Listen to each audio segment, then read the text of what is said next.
Hello and welcome to my channel. Bonsoir et bienvenue sur ma chaîne. My name is Muriel and this evening was time for another monthly reading wrap-up. So in the month of October, I read a total of 13 books. Another very busy reading month because that's one of the things I managed to continue to do when I'm not doing so well on the mental health front. So a positive to counter a negative. As with the past couple of wrap-ups, I'll be going through the books I read by type of book category. So first, I'm going to go through what I read in the non-fiction category. So first, I've mentioned a couple of books.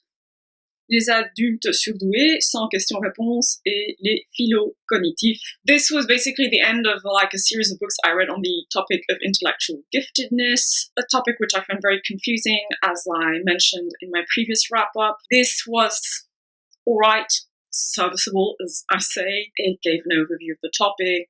Some of the things in there were a bit questionable, and I didn't really understand the angle the author was going for. And this purported to be more based in neuroscience because one of the authors is a neuroimaging specialist and researcher in neuroimaging. And basically this book's thesis is that there are two main types of intellectually gifted people.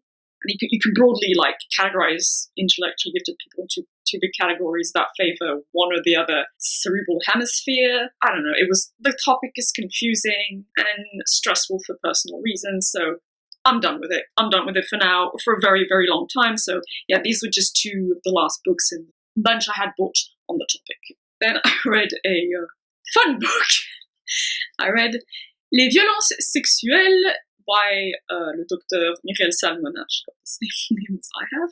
40 questions-réponses. So this is a book about, sexual violence and trauma and traumatic dissociation and psychological and physiological consequences of complex PTSD resulting from sexual trauma, and just statistics on rape and sexual assault in France and how it's dealt with by the justice system, and a bunch of myths surrounding rape and rape culture and things like that.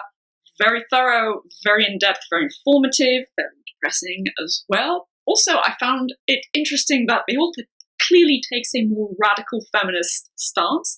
She's clearly a self-avowed feminist, and I really respected that, but she's very anti-porn and anti-prostitution, which they are very complicated topics, but I really respected the strong opinion on those subjects. I would definitely recommend it. She is known as an expert on the topic in France and also in Belgium, so she really knows the stuff.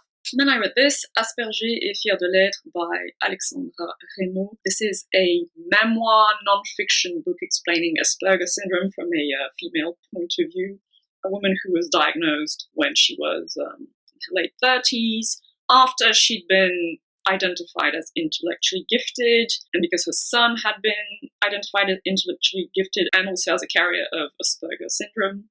And I'm aware that Asperger syndrome has been subsumed into autistic spectrum disorder with the other forms of autism, but I guess in France they still use Asperger. And I think even in English people still technically use Asperger, but officially it's not a diagnosis anymore. Neuropsychiatric politics, am I right? So it was interesting, a bit clearer than the stuff I read about intellectual giftedness. I mean, if you couldn't tell, these topics kind of have to do with things in my own personal life, which I don't wish to elaborate upon. So I'm basically seeking information on these things.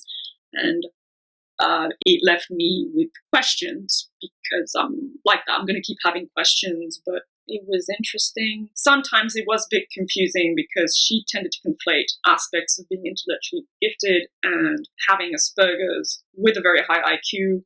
And as I looked a bit on the internet, there seems to be just generally a bit of confusion in that grey area. Whatever. I'm not an expert on the subject, but it's relatively confusing in that regard. Talks about how it's more difficult to diagnose Asperger in women as well, and later in life, especially if you've managed to live your life without being too disabled by it, I guess. But that in and of itself is also a complex topic. Then on to the feminist stuff. So I read Women in Power by Mary Beard. It says on the cover it is a manifesto of sorts. It's a very short book. It's Mary Beard's essay on, the way women have been associated or more relevantly dissociated from power and women's voice in the public forum, in the public sphere, and how the ancients and contemporary people viewed and view women in positions of power. And then, since it was first published, I think in 2014, then she updated it like 2 years ago after Me Too came to light. And so she also touches upon the impact of sexual violence on the voice of women in the public sphere and how it impacts women's relationship to power. It's very short. It's nothing that was really new to me, but as an introductory text for others less familiar with feminist ideas, I would highly recommend it. And I really enjoyed her voice and her sense of humor. I'd known of Mary Beard before because I'd caught a couple of her documentaries on the BBC about the Romans, and it's so lovely to see people like her present these types of documentaries, because you know that the types of people are so passionate about their subject, and hearing her talk about the Romans was just so enjoyable. Then I read another book which is now considered a more recent classic of feminist literature, which is Everyday Sexism by Laura Bates. So Everyday Sexism is a book the author decided to write based on a project she had created on the internet. Now, I think it's a blog, but she also, I think, uses Twitter to gather like testimonials from women and men around the world. But primarily, I think it is a blog. And the blog Everyday Sexism is a place where mostly women, but men as well, can just talk about everyday instances of sexism, from the more benign, oh, your little boy, you shouldn't let him play with dolls, to the horribly violent of having been gang raped when you were 13. So yeah, just the whole gamut of sexism and misogyny in society. And so she takes some of these testimonials and then uses them to develop a theme by chapter in the book. So women in the workplace, women in the public space, women in sexual violence, the oppression of gender. So, like telling little girls and little boys they can only do certain things and dress a certain way and play with certain toys. So it's fairly comprehensive. There's also a chapter on intersectionality to address the different subtypes of oppression that women of color experience, or disabled women, or gay women, etc. I would have liked the section on gender specifically to be more developed. I think there was a lot more to say about that.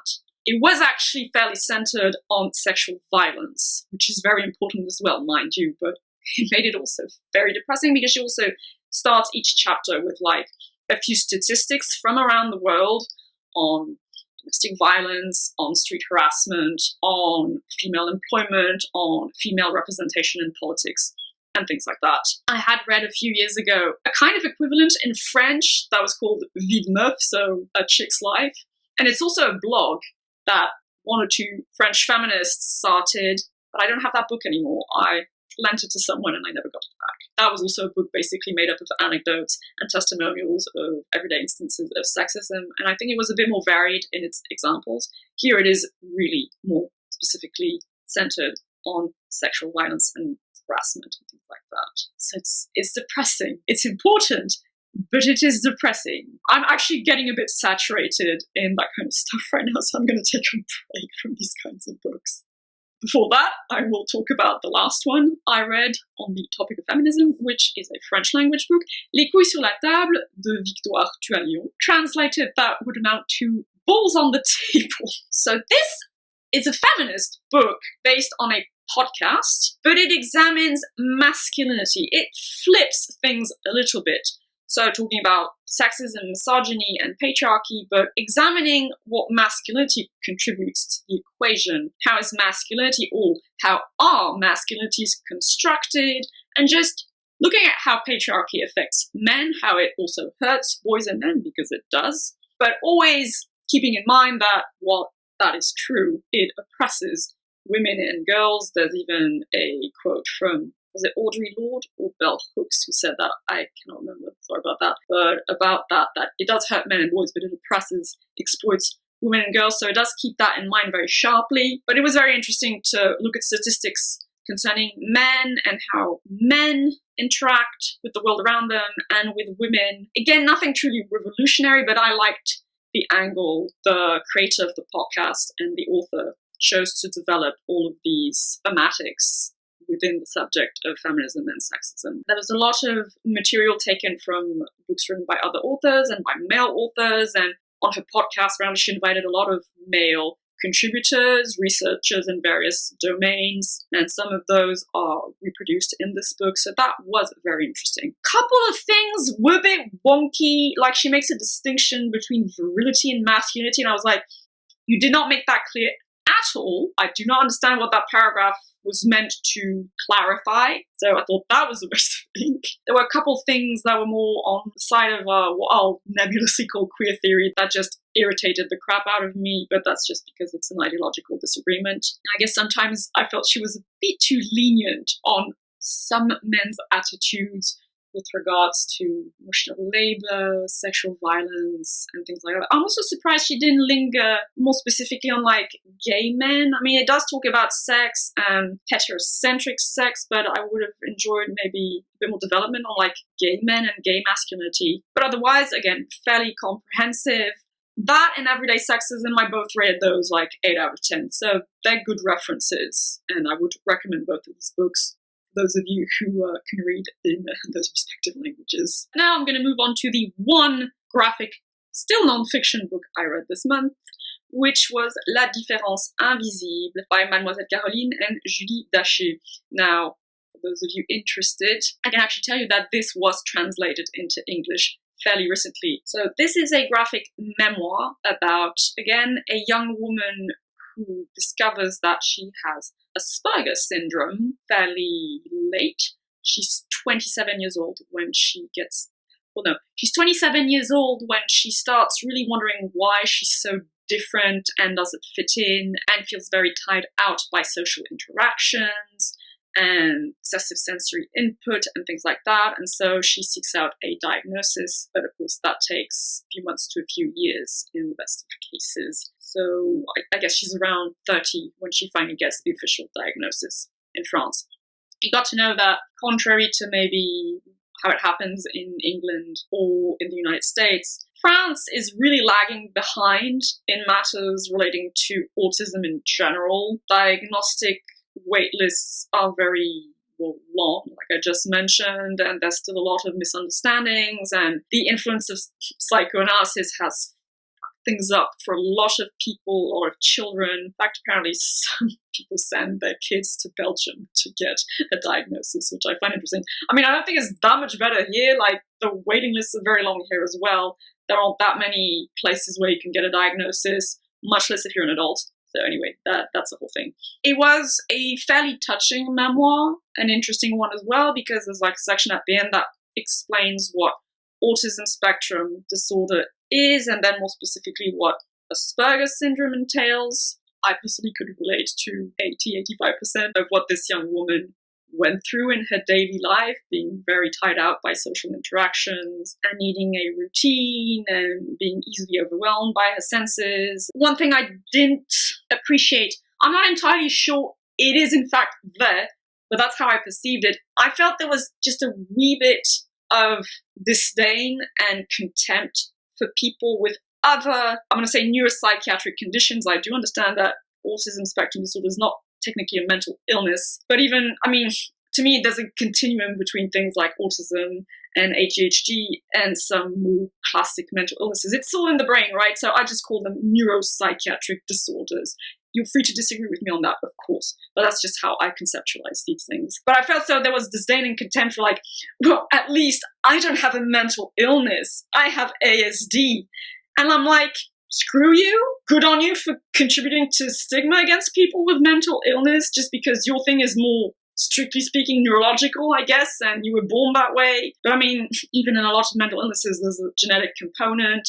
And even if it's environmental, it does affect the way your brain works and how brain connections form and modify themselves. So screw you. Like, where did that come from? Where's the solidarity between people who just are a bit different? Because, I mean, it talks about neurodivergence, and I'm familiar with that term. But is autism the only form of neurodivergence? 1% of the population against everyone else?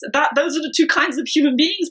That just feels really off to me as a concept. Very limited, very black and white. So I wasn't a fan of that. And also it's like, well, now she gets disability aids, which I'm not against by any way, but I'm like, oh, she can be asocial because she has ASD. Whereas I guess someone who has social anxiety disorder, well, they should just work on being more sociable. But what if the social anxiety disorder is paired with strong introversion or just with a preference for being alone most of the time? Why should that person have to spend a lot of energy to modify themselves to fit into society, but you get basically a free pass because, oh, my brain is just wired differently, right? It just rubbed me the wrong way. Otherwise, it was a touching memoir. It is interesting. It does give information on the condition.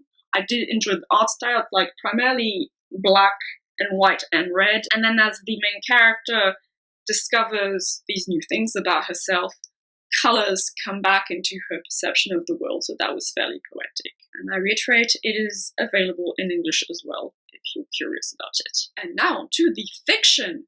So I finally read The Secret Commonwealth by Philip Pullman, and I really, really enjoyed it. I gave this an 8 out of 10, and I think it's actually, blasphemous me, my favorite His Dark Materials novel now. Yes, I'm actually preferring this to the original trilogy. One, because in my eyes, adult fantasy will always trump children's fantasy. That's just how I roll. And I don't know, I'm loving adult Lyra's story.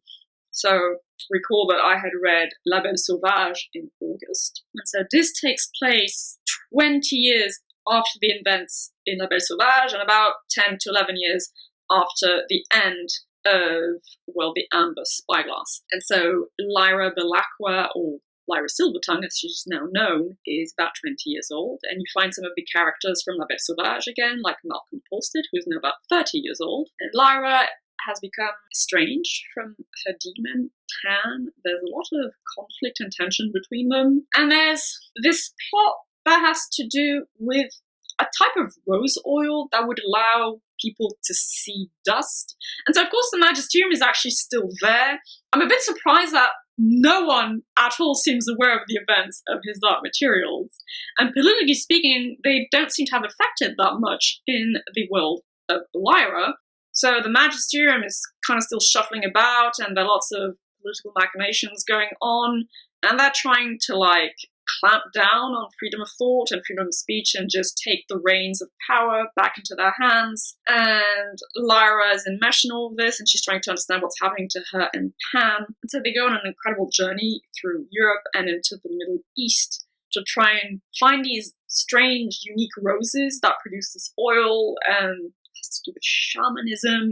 And then the Secret Commonwealth, which is like fairyland or the land of the spirits, which introduces new world-building elements that weren't really that present in His Dark Materials, but I really dug it. A lot of people seemed, on Goodreads at least, upset with adult Lyra, that she's a lot more dejected and uncertain about things and cynical and jaded, and they're very sad that she has this strained relationship with Pan. But I found that interesting. There are greater psychological stakes. She's an adult now with more complex emotions and thoughts, so I could relate to her 1,000 times more than I ever did to when she was a child, even when I myself was 12 or 13 years old. And the conflict with Pan I found so interesting because, and that's something on which I had touched upon when I talked about La Belle Sauvage, this conflict between a human and his or her demon is a conflict between a person and their own soul. So that to me kind of parallels certain types of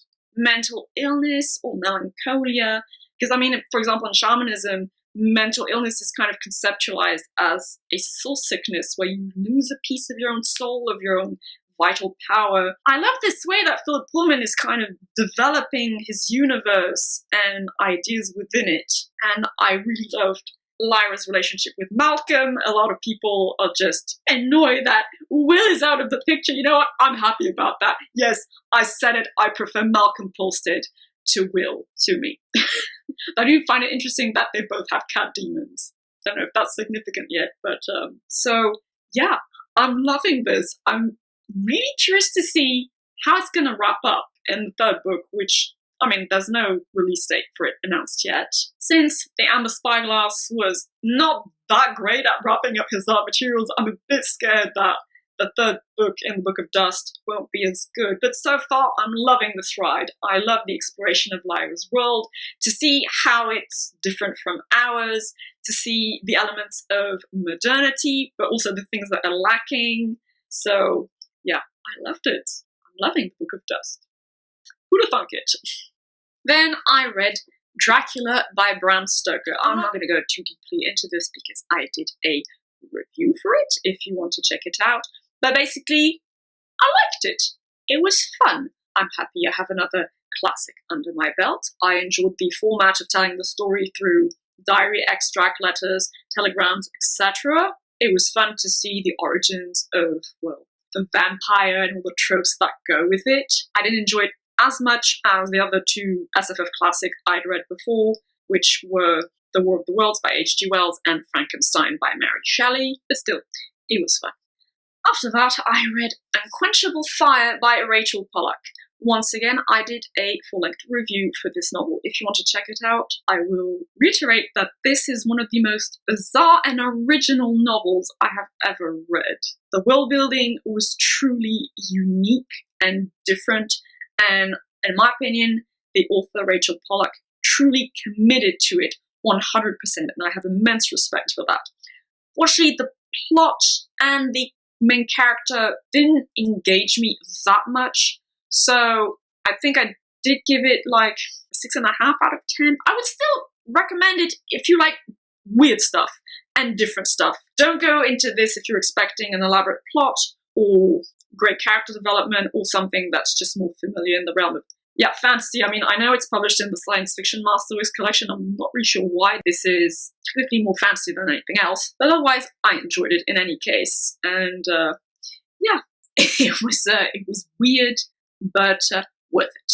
Then I read The Falling Woman by Pat Murphy, for which I also did a review, which I uploaded a few days ago. So this was a light fantasy story about a woman who can see into the past, and she's an archaeologist, so she can see Native Americans in California and Mayans in the Yucatan in Mexico, where she works at dig sites, and it explores motherhood and the main character's relationship with her daughter, and there's a Mayan priestess involved. I talked about this in my review.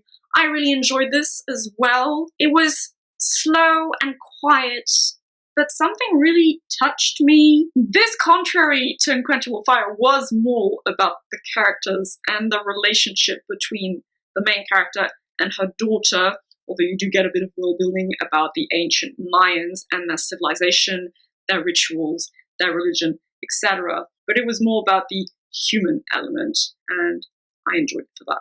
And finally, last week, I reread for the second time Lolita by Vladimir Nabokov.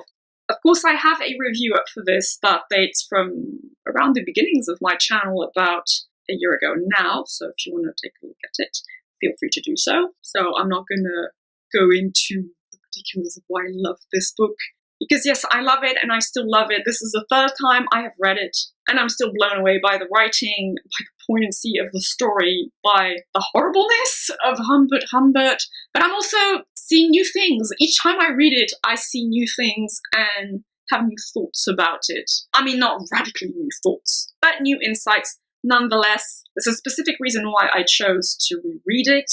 This week I am rereading My Dark Vanessa because I plan on doing a comparison video between the two, but more on that later. And there's a reason why I want to do the comparison, but again, I'll give more details in that video, which should be done in about a week. So yeah, it's Lolita, it's Vladimir Nabokov. There's not much more I can say about it at this point. So yeah, a busy reading month again, but I'll be dialing it back a little bit for the month of November and the month of December. I've actually basically read all of the books on my 2020 TBR, apart from the Dune series. Yes, I will be starting Dune this month. I'm very excited about that. I will be doing a mini review when I'm done with the first Dune book, but then I will also do a video when I finish the entire series of 6 books. But until then, I hope you'll have a lovely day, evening, or whichever, and I shall see you in the next video. Bye-bye.